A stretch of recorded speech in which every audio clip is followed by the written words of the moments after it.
시선으로 세상을 바라봅니다. 정치의 미래. 네, 정치의 미래입니다. 두 분 모셨습니다.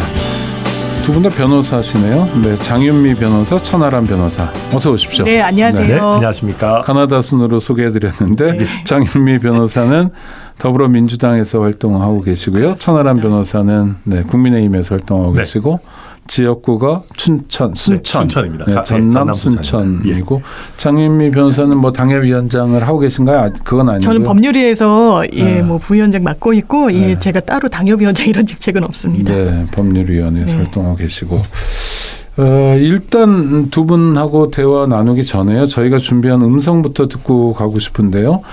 대통령실의 부대변인의 목소리입니다. 한번 들어보시죠. 도어 스태핑을 정착시키고 전통으로 만들려 한 것은 스스로 질문받고 견제받는 대통령이 되겠다는 윤 대통령의 의지에 따른 것입니다. 그러나 고성을 지르는 등 불미스러운 일로 인해 본래 취지를 살리기 어려워졌다는 판단이 들었습니다. 오히려 국민과의 소통을 저해하는 장애물이 될 것이란 우려마저 나옵니다. 이에 근본적인 검토를 통해 국민과 더 나은 소통을 위해 부득이 오늘부로 도어 스태핑 중단을 결정했습니다. 네, 대통령실 부대변인 이재명 부대변인의 목소리였는데요. 일단 어떻게 보셨는지 우리 여당부터 갈까요? 천하람 변호사님. 네, 우선 이재명 부대변인은 이름 때문에 이런저런 오해를 많이 받긴 하는데요. 유명한 분이죠. 유명한 분. 네. 여러 가지로 유명한 분이시고 두 분 다. 우선 저는 도어 스태핑 이런저런 부족한 부분들도 있었지만은 굉장히 의미 있는 시도였다라고 보고요. 저는 그럼에도 불구하고 중단을 할 수도 있다고 봅니다. 그런데 중단 결정과 발표 모두가 좀 너무 급하지 않았나.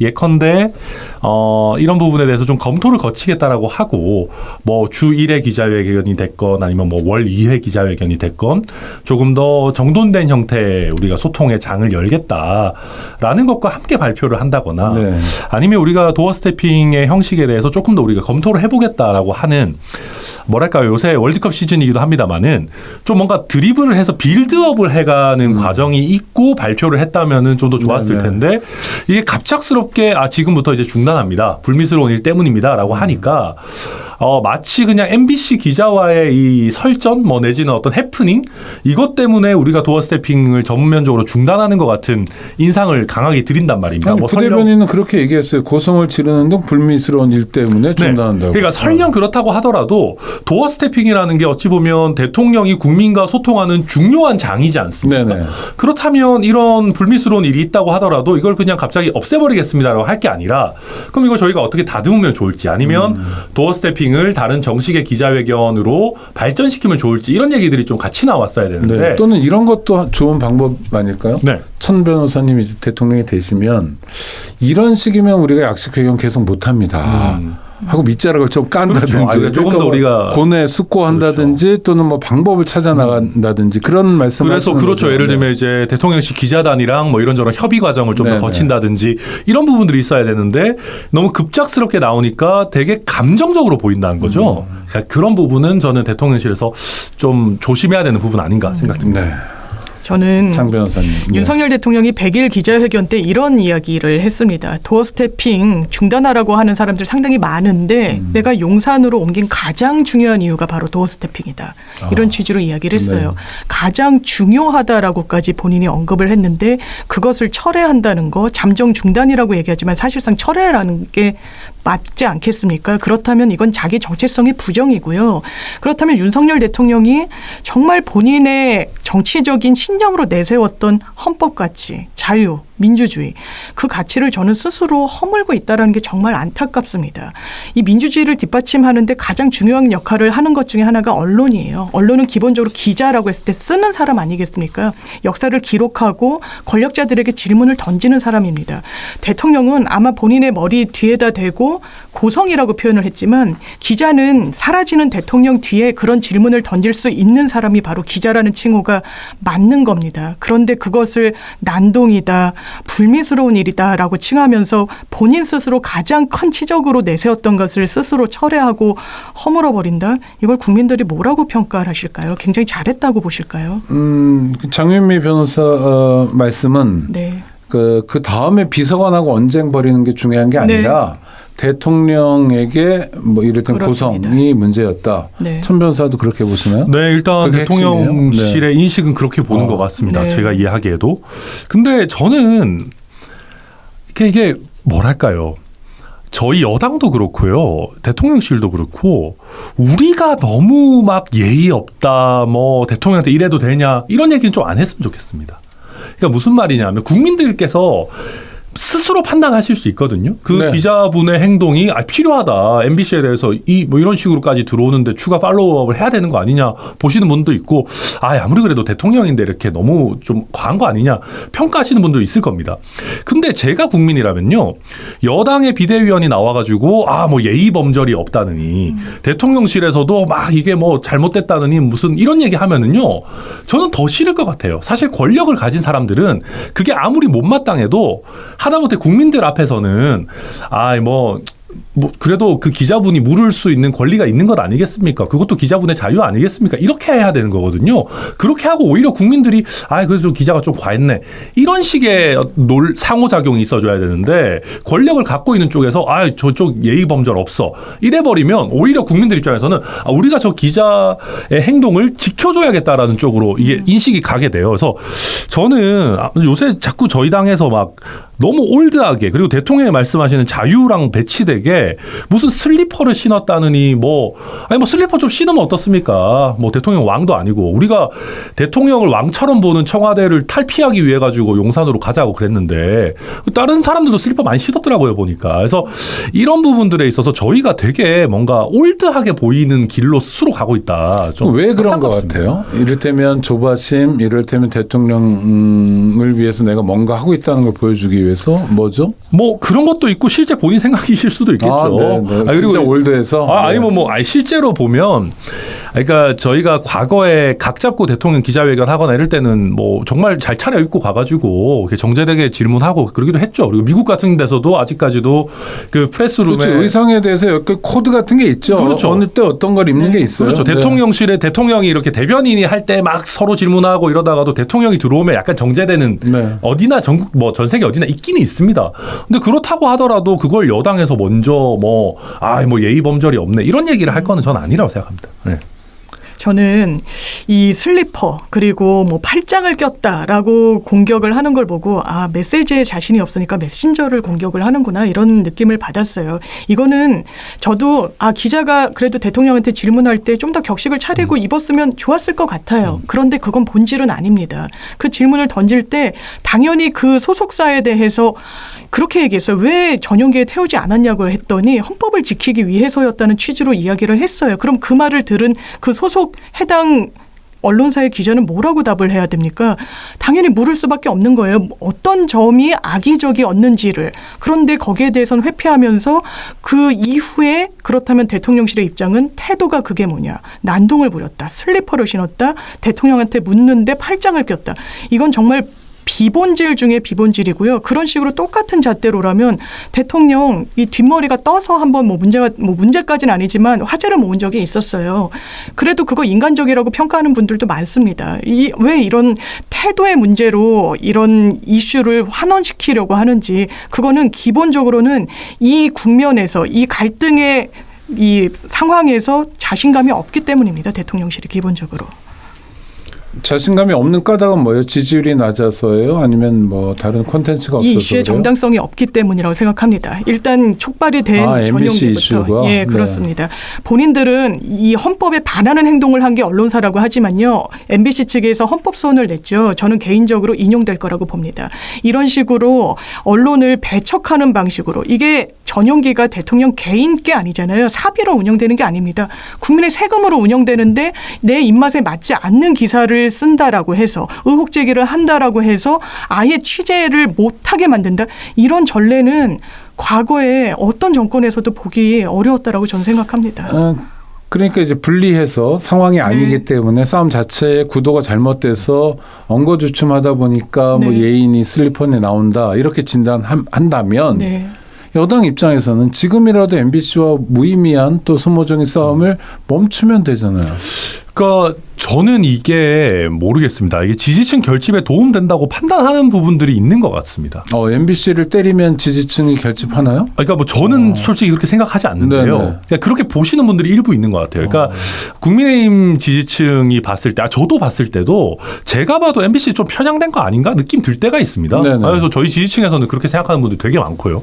근데 그렇다고 해서 저희가 아니 이게 반대로요. 저희가 MBC를 키워주거든요. 저희가 때리면 때릴수록. 그러니까 거대 양당이요. 누구 하나를 잡고 때리기 시작하면 그 사람이 큽니다. 보통. 대표적인 게 윤석열 검찰총장 아닙니까? 그랬죠. 한동훈 장관도 마찬가지고요. 그러니까 저희가 오히려 MBC를 반윤 선봉 언론으로 좀 띄워주고 있는 건데 뭐 저는 이해는 잘 안 되지만 어쨌거나 지금 저는 저희가 지지율을 그 매니지하는 방향성 굉장히 잘못됐다고 생각하는 게 지지율이 떨어지니까 어떻게 해서든 우리 지지층을 결집시켜가지고 30% 중반 이상은 안정적으로 가야 된다라는 생각을 좀 갖고 있는 것 같아요.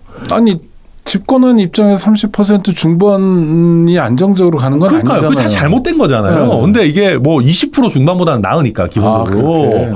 그러면 일단은 우리 지지층을 좀 다져놓고 확장을 하자 이런 쪽으로 가다 보니까 그럼 우리한테 공격하는 어떻게 보면 좀 편향성 있어 보이는 언론사와 각을 세우다 보면은 우리 지지층 결집되지 않겠느냐. 근데 이게 굉장히 잘못된 거고 이런 식으로 가다 보면 오히려 지지층한테 나쁜 인식을 줍니다.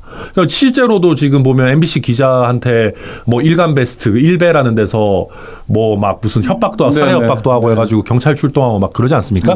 물론 이게 대통령실이나 저희 당의 태도와 직접 연결이 돼 있지는 않겠지만 저희가 그런 폭력적인 행위를 용인하는 것은 아니지만 다른 사람들은 도매급으로 볼 가능성도 있어요. 그러니까요. 그래서 저는 저희 당이 왜 이렇게까지 MBC라는 어떤 뭐 언론사 아니면 이 해당 기자랑 이렇게까지 각을 세우는지 저는 솔직히 잘 이해가 안 됩니다.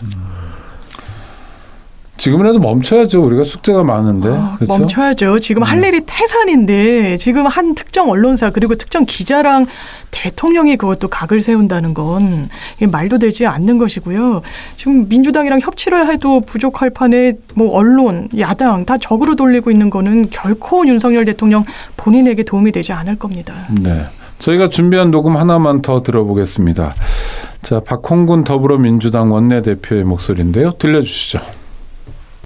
어떤 경우에도 민주당은 오는 24일 본회의에서 이태원 참사 국정조사 계획서를 반드시 처리하겠습니다.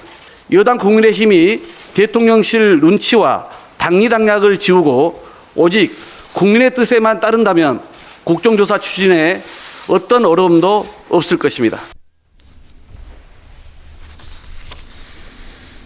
네, 국민의힘 지금 의원총회를 통해서 이태원에 대한 국정조사는 안 하기로 결정하신 거죠? 그렇지는 않습니다. 저희가 오늘도 주호영 원내대표가 또 입장을 냈는데 저희가 좀 이제 뭐랄까요? 절충안 같은 걸 냈고요. 저희가 민주당에서 예산안을 처리한 다음에 국정조사를 진행하겠다라고 한다면은 이태원과 관련한 국정조사에도 임하겠다라는 게 기본적인 태도고 여기에 대해서 박홍근 원내대표도 뭐 진척된 아니다 이런 식으로 하고 있나 봅니다. 그래서 원내대표끼리는 그래가지고 저희가 내일 또 추가적으로 의원총회를 할 예정이고 예산안 통과가 어느 정도 전제가 된다라고 한다면은 국정조사를 참여하겠다라는 선언은 예산안 통과 이전에도 할 수 있다. 오늘 주호영 원내대표가 밝혔거든요. 그래서 조만간 뭐 타결이 되지 않을까 그렇게 기대하고 있습니다. 뭔가 지금 천하람 변호사 말씀을 들으니까 정치가 움직이는 것 같은 느낌 아니까 뭔가 주고받고 또 전부가 아니고 전무도 아니고 중간에 어정쩡한 점이 있을지 모르지만 아무튼 이렇게 진도가 나가는 거 보니까 약간 반갑다는 생각이 듭니다. 왜냐하면 지금까지 한국 정치가 많이 못 그랬거든요. 그냥 상대를 그냥 다 잡아먹을 듯이 이런 말만 주고받았는데. 네, 장 변호사님. 저는 진도를 나가는 건 고무적이라고 생각을 드는데 전제를 달 건 아니라는 생각이 좀 듭니다. 왜냐하면 국정조사는 당연히 해야 되는 거예요. 예산안은 별개로 처리해야 되고 외국인 포함해서 우리나라 국민 젊은이들 158명이 돌아가셨어요. 이건 있을 수가 없는 일입니다. 국회는 국회가 할 일을 해야 돼요. 검찰, 경찰 지금 뭐 뭐 수사본부에서 꾸려져 가지고 수사를 하고 있지만 국회는 또 국회가 할 수 있는 몫이 따로 있는 겁니다. 가습기 살균제로 사회적 참사가 일어났을 때도 국정조사로 한 발 내디딘 게 있었어요. 원래 알고 있었다는 걸. 이 부분이 사실 유포되거나 이 생산이 되기 시작하면은 굉장히 건강에 침해될 수 있는 걸 이 기업은 알고 있었다는 게 국정조사 과정 중에서 밝혀지기도 했습니다. 나중에 사회적 참사를 조사하는 위원회까지 연결됐죠. 그렇게 네. 연결되기도 했고요. 이건은 단순히 지금 실무자들을 경찰에서 수사하고 있는데 국민들 볼 때는 굉장히 미진한 부분이 있어요. 그렇다면 국회에서 어떤 부분이 문제가 있었길래 이런 참사가 왜 도대체 막아지지 않았는지 하나하나 따져나가야 될 그런 국회의 시간인데 이걸 예산안가 하겠다. 저는 대통령의 의중이 국정조사 그래 받을 수도 있다라고 한다면 국민의힘 의원들이 그렇게 움직이지 않았을 거라고 봅니다. 왜냐하면 주호영 원내대표도 비교적 합리적이고 중진이라고 평가를 받으시는 분이시죠. 중도적이라고. 처음에 국정조사 받겠다는 취지로 언급을 하셨었어요. 그렇기 때문에 이거는 윤석열 대통령의 의지와 같이 연동해서 국민의힘의 입장이 나아가고 있구나. 이 부분 참 아쉽습니다. 근데 저희를 좀 봐주셨으면 좋겠는 게 예산안이 통과가 돼야 되는데 민주당이 또 굉장히 한동안 강경했어요. 뭐 대통령 아젠다와 관련한 삭감도 많이 다 삭감하고 했고, 뭐 이재명 대표가 주장하는 것도 다 살리고 그런 식이 나오다 보니까 저희 입장에서는 이대로 그냥 예산안을 뭐 받을 수도 없고 민주당의 주장을 굉장히 어려운 상황에 처해 있었습니다. 저희가 사실 압도적으로 열세에 있다 보니까 숫자로. 근데 그런 과정에 있고 실제 국정조사를 저희가 시작한다 하더라도 예산철에는 이걸 중첩해서 진행하는 게 간단한 문제는 아닙니다. 네, 인원을 뽑아야 되니까. 네. 그래서 그런 부분까지 고려하면 이렇게 서로 이렇게 타협할 부분 타협하면서 조금씩 앞으로 나아가는 거는 저는 그래도 의미 있는 일 아닌가 뭐 생각이 듭니다. 네. 네.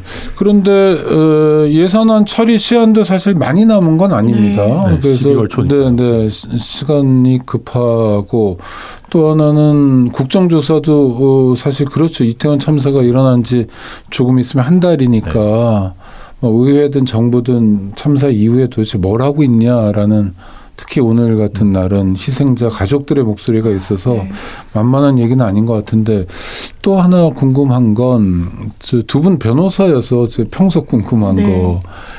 아니 정치하는 사람들이 정치를 해야 되는데 이렇게 고소고발을 많이 해가지고 현안을 왜 자꾸 경찰, 검찰, 법원으로 가져가느냐. 오늘은 또 대통령실에서 장경태 민주당 최고위원을 경찰에 고발했다고 하더라고요. 네. 이거는 하여튼 근데 뭐 고발한 사람이 있고 고발당한 피고발인이 있지만 어느 쪽이든 간에 이건 좀 지양해야 될 거 아닌가요? 변호사로서는 어떻게 생각하세요? 아니 뭐 일반 분들이 이렇게 네. 고소고발 많이 하면 저희 변호사들이 돈 벌고 뭐 좋은 것도 있을 수도 있겠지만은 근데 이게 정치하는 분들 말씀하신 것처럼 너무 지나치게 고소고발 많이 하는 건 저 좋아 보이질 않습니다. 그리고 애당초에 뭐 명예훼손을 형사처벌하는 나라들도 뭐 그렇죠. 그렇게 많지가 않아요. 뭐 사실적시냐 허위사실이냐 이게 좀 구분이 있습니다만 어찌 됐든지 간에 정치적인 거는 사실 정치적으로 해결해야 되는 게 있는데 다만 우리가 정치가 약간 어떤 행태가 좀 인플레가 돼 있습니다. 그러다 보니까 고소고발을 안 하면 100% 화가 난 게 아니다 같은 느낌을 좀 줍니다. 네. 그러니까 이게 고소고발을 한다는 것이 실제로 이거 해가지고 뭐 예를 들면 장경태 의원 뭐 처벌받게 하겠다는 의지보다는 이걸 우리가 이 정도로 시리어스하게 중요하게 생각하고 있어라고 하는 하나의 정치적인 메시지로 요즘은 쓰고 있거든요. 저는 그 문화부터 좀 없앨 필요가 있다. 그런 면에서 저는 대통령실마저도 이런 문화를 더 강화시키는 거는 조금 다시 한번 생각해 볼 필요가 있지 않나. 또 하나는 명예훼손을 당한 사람이 대통령 부인 김건희 여사라면 고소하면 되잖아요. 그러니까. 고소 안 하고 고발을 맞습니다. 그것도 국가기관이 하면 야 이거는 좀 약간 좀 서운하다 아쉽다. 네. 하여튼 우리 참 변호사님 그런 생각이시고요. 네, 장 김건희 여사가 피해자예요. 이 사건에서 네네. 본인들 주장에 의하면. 그런데 고소하지 않고 피해가 실제로 있었냐고 별개로 그렇죠. 네. 피해자라고 지칭될 수 있는 건데 사실 뒤에 숨 있는 거죠. 그리고 이건 기본적으로 그러니까 윤석열 대통령이 됐을 때 가장 1차적으로 했던 질문들 정치 영역에서 훈련받지 못했고 국회 경험이 없고 검찰총장에서 20년 이상을 검찰에 몸담았다가 바로 정치권으로 직행했을 때 뭔가 정치력을 발휘할 수 있을 것인가. 지금까지 보여준 건 그렇지 않다라는 거죠. 이렇게 고소고발을 최종적인 하나의 해결책으로 대통령이 선택한다는 것, 대통령실이 취사 선택한다는 건 정치력을 전혀 보여주지 못한다는 거고요. 저는 정치의 사법화 정말 지양돼야 된다고 봐요. 저희가 법조인으로선 최종적으로 분쟁을 해결하는 게 법원 단계에서인데요.